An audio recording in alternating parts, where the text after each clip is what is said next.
Mais comment se fait-il que la viande européenne soit si peu chère ici? Elle est produite dans des pays à salaire élevé, comme les Pays-Bas, la France et l'Allemagne. Elle doit être transportée surgelée jusqu'en Afrique. Elle est aussi soumise à des droits de douane, modiques mais réels. Et malgré cela, elle est 2 fois moins chère que la viande locale. L'explication est la suivante. En Europe de l'Ouest et aux États-Unis, les gens préfèrent manger des blancs de poulet.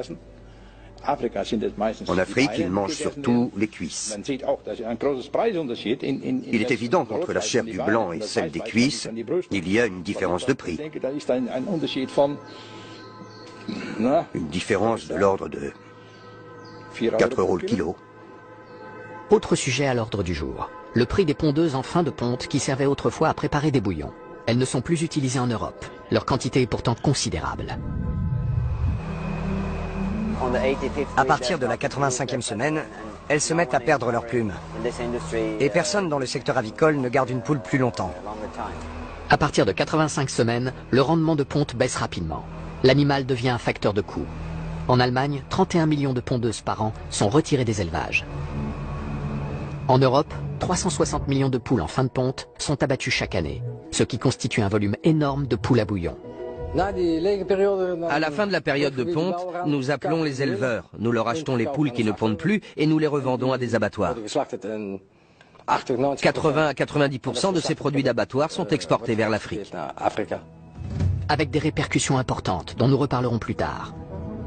L'exportation commence ici. Les établissements Remkes, près de Barneveld, font partie des plus grands abattoirs de poulets des Pays-Bas. L'entreprise abat principalement des pondeuses en fin de ponte, puis elle les surgèle et les emballe. Nous ne sommes pas autorisés à filmer. Même pour un abattoir, les images de milliers de poulets abattus à la chaîne constituent une publicité négative. Une fois surgelées, les poules à bouillon sont emportées dans un camion frigorifique. Une première étape les conduit au port de Rotterdam. En 2017, l'Europe a exporté plus de 650 000 tonnes de viande de poulet surgelée vers l'Afrique. Des poules en fin de ponte, des cuisses, des ailes et des abats. Tout ce dont les consommateurs européens ne veulent pas.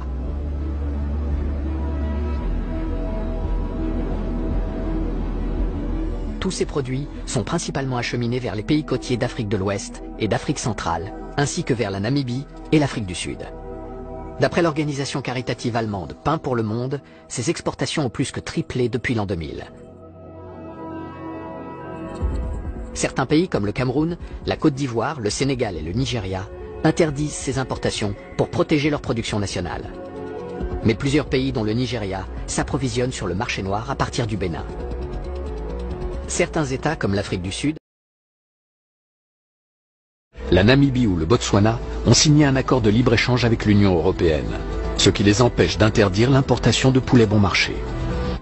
Un accord qui a également été signé par le Ghana en 2016. C'est là que nous allons.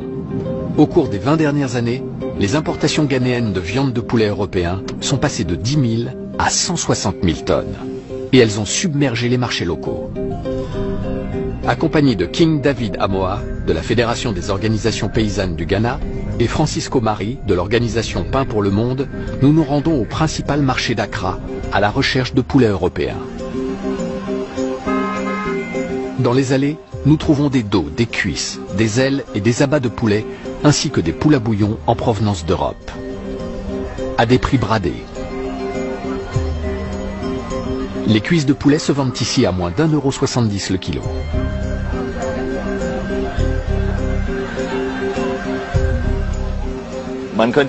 On pourrait penser que pour des populations aussi démunies, ces viandes de poulet à bas prix sont une opportunité et peut-être même une forme d'aide au développement. Mais très vite, on se rend compte qu'il s'agit de produits qui ont une durée de conservation très réduite. En réalité, ce sont des viandes à risque. C'est d'ailleurs comme ça que l'OMS les qualifie, parce qu'elles sont surgelées.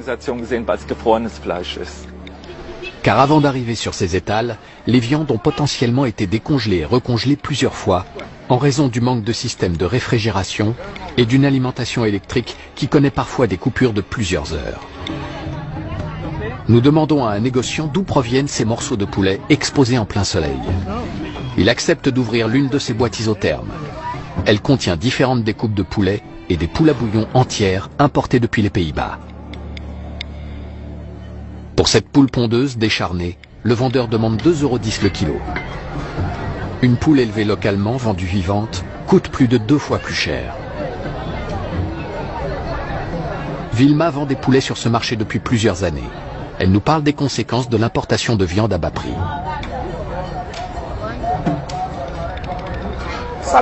Il y a quelques années, on ne trouvait pas de poulets importés sur nos marchés.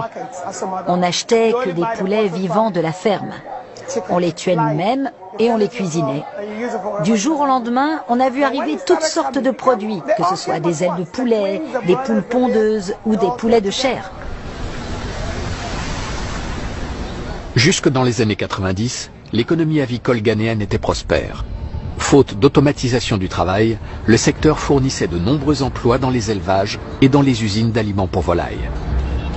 Les abattoirs livraient leurs clients en circuit court, ce qui permettait de maintenir la chaîne du froid jusqu'au marché de rue. La production de poulet permettait d'approvisionner tout le pays et même d'exporter vers les pays voisins.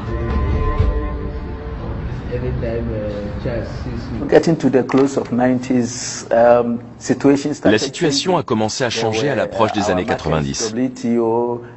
Tout se passait bien, mais l'Organisation mondiale du commerce nous a dit d'ouvrir notre marché aux autres pays.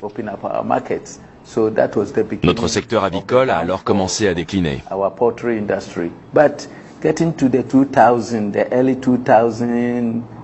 Au début des années 2000, les importations en provenance des pays de l'Union européenne, des États-Unis et même du Brésil ont pris une telle ampleur qu'elles ont provoqué la mort de toutes les entreprises avicoles de notre pays.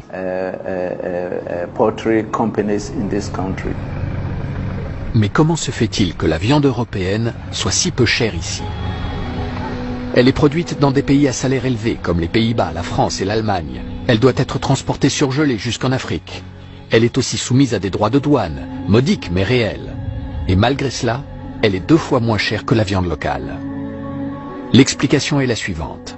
Les élevages intensifs européens ont un rendement élevé et bénéficient de subventions. Par ailleurs, les consommateurs européens ne veulent que des blancs. Les autres morceaux sont du rebut bon marché.